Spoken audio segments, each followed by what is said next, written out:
To start the tutorial for drawing in 3D, first we'll pull off the tool sets that we'll use for this exercise. Viewing tools, 3D drawing tools, and a variety of 2D drawing tools as well. Lines, arcs, and circles. Drawing in 3D adds a third axis to the X and Y axes that you work with in 2D. This Z-axis allows you a third dimension to allow you to create objects with a three-dimensional thickness or shape.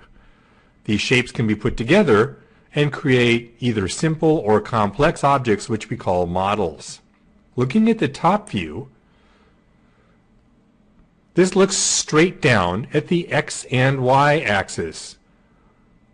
Notice that each of the static front, top, back, side views are defined by two axes, in this case the X and Y. You can see both the green and the gray rectangles, but notice that the gray rectangle obscures part of the green.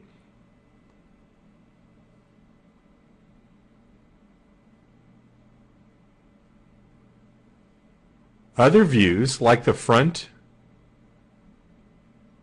the back views, are also defined by two axes.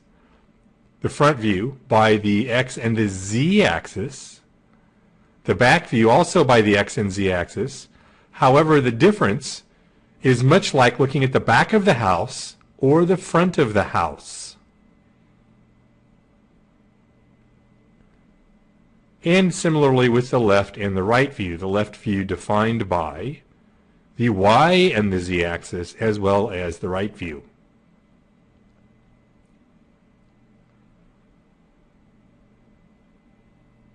And back to the isometric view or the trimetric view, either one. Just as in working with 2D drawings, grids can give you a great distance reference as well as make it easier to draw. The grids, or in 3D called work planes, allow you to quickly and easily create geometry with your mouse and cursor.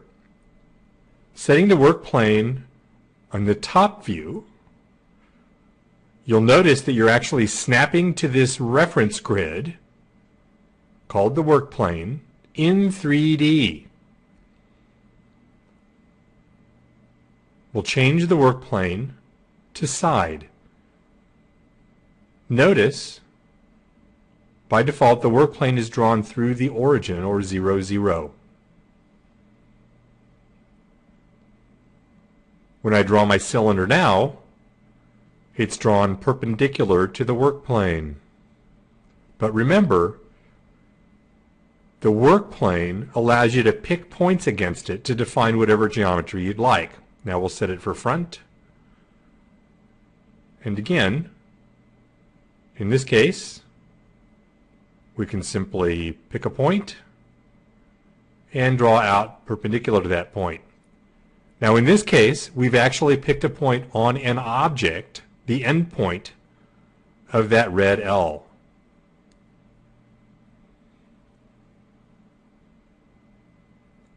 Now, from the File menu, just select File New. And make sure from the Work Plane menu that your grid is active. If not, choose Show Grid. These are the shapes used to create 3D drawings. These are called primitives. Each of the different types of primitives have subtool menus to give you options for draw methods. We'll choose the block diagonal method, pick 2 points on the work plane or on the grid, and drag up to set the Z value. So in this case, you set corner to corner to set the footprint of that 3D box or block, and then a third point up to set the Z or height.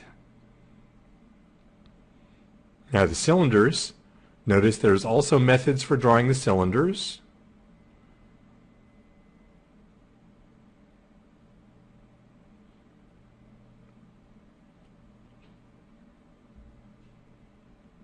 First setting the base. As you draw, remember you can change the properties in the data input window. Again, in this case the cone, we'll choose the first option, which is setting the center point of its base. The grid is a great help also in drawing in 3D.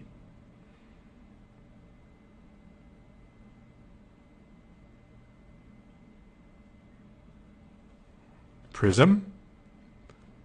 The data input window allows you to set the number of sides for this tool as well.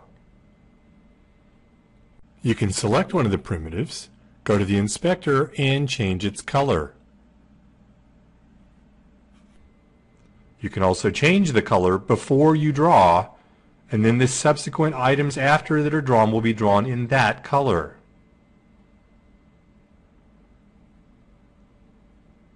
Also, to help you draw, an extension to what you've learned in previous tutorials about snapping to other points in the drawing. In this case, we've chosen the line tool, and we're actually snapping to points in 3D space. Notice we've just drawn along the X and Y plane, but we're also snapping between endpoints on the bottom and on the top of that cube. As we change our view, you'll see these lines are actually drawn in 3D space.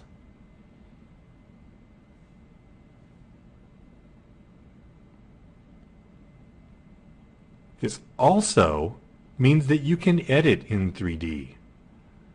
We'll use snaps, drag this block just across the grid, but also note that by grabbing it at an endpoint and then positioning it at one of the top endpoints, we can begin to start stacking them. In this case, I've taken the center of the base of the cylinder and positioned it on the face of the top surface of the prism. Select the top view, double-click on the selection tool, and delete everything in the drawing. Go to the multi-line tool and draw a 2D shape. You've seen the basic building blocks for creating 3D objects. There are other ways to create. In this case, we're going to draw a 2D profile of the face of a mechanical part. We'll choose this arc, snap from this endpoint to this endpoint, and set the included angle.